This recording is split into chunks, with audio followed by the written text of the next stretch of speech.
So the big thing that we're launching is that both of these projectors will now feature the functionality that we actually launched with the 870. So this is the digital focus optimizer technology, as well as the dual contrast control engine for the 760 and the 5000. That's good news. So the digital focus optimizer, just to recap what that is. So this is a new way of digitally enhancing the image. So it takes all lenses, create a certain amount of blur to the corners. And what this does, this uses the profile of the lens and pre-compensates that digitally to enhance the corners to give you ultimate clarity from center to corner. So you can see here with DFO off, you have a good clarity in the center, but less in the corner, using an MTF as a measuring method. But once you have it on, you have good resolution all the way from center to corner. So what we would like to do now is to just show you this function on the VW760. So we'll just switch to a photograph that you may remember from last year. So this is our MOS photograph. I think this is with the function on. So we'll just switch it off. So it's within the reality creation menu is where digital focus optimizer is. So you can go in here and you can turn it off. So you can see when you have it off and then on, you basically get much more texture and contrast and more finer details around the edges of the screen. So it gives you a bit more clarity than you had before. So I think improving the clarity throughout the image. Okay, obvious to everyone? Okay, so we'll move on to the next function.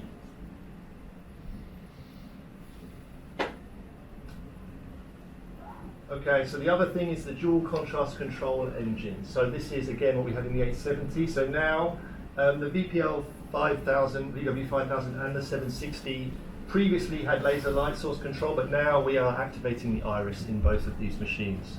So you get the best ever dynamic contrast now by utilizing Sony's unique algorithm to control both of these in parallel to give you the best black level and shadow detail as well.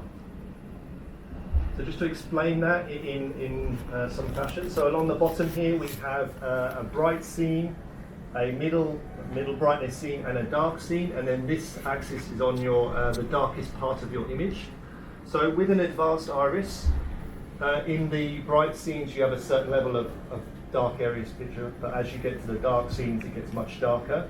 With laser only control, you get better native contrast, so the black level is darker in bright scenes, but you reach the same dark level.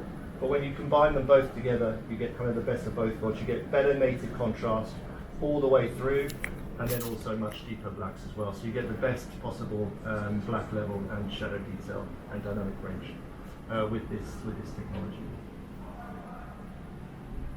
Okay.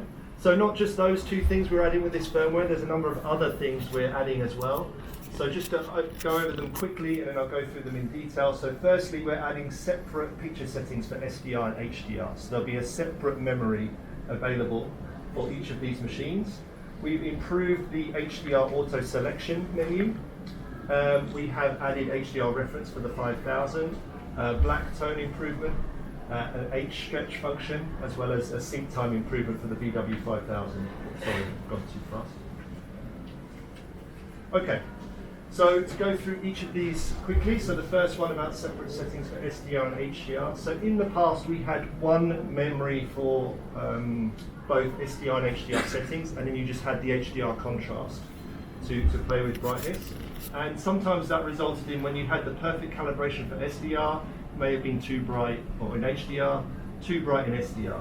So now we have separated these two memories, so you can have a completely independent set of all your picture settings for SDR and HDR. So I think this is something that many people have asked for some time, so I think it will definitely aid your picture quality and your ability to calibrate your projectors to the best detail possible.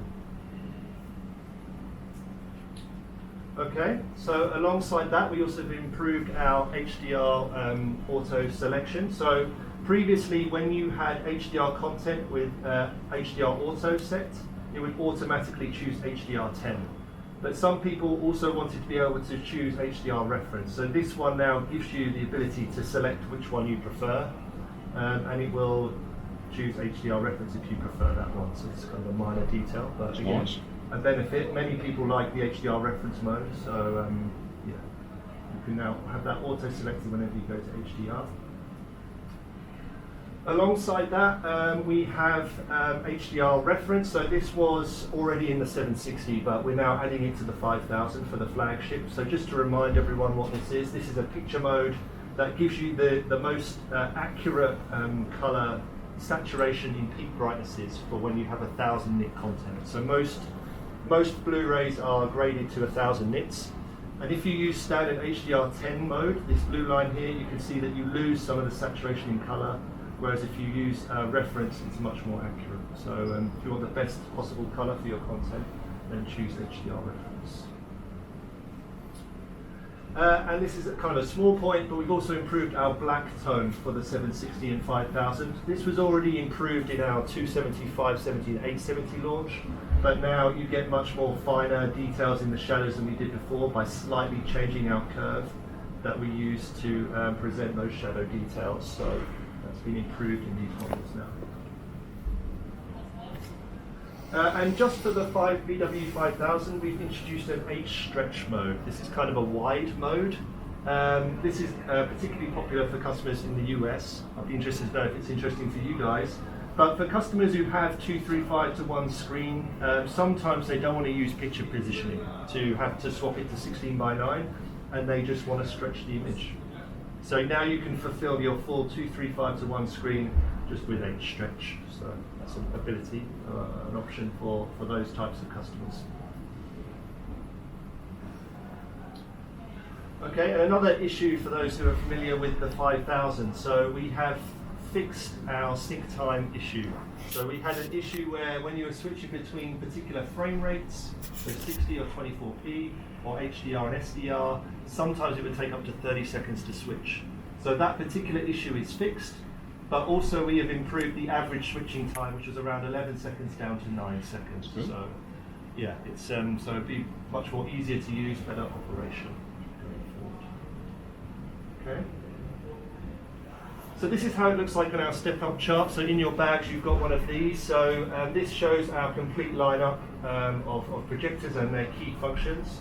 So you can see by adding these functions, we've now fully aligned our laser kind of portfolio. So all of our laser projectors now have digital focus optimizer, dual contrast control, and HDR reference.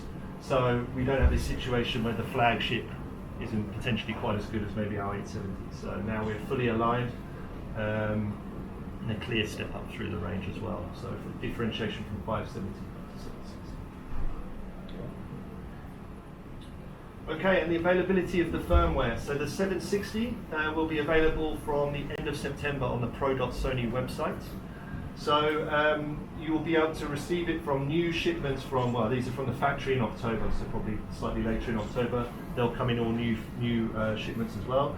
And then November for the VW5000, beginning of November.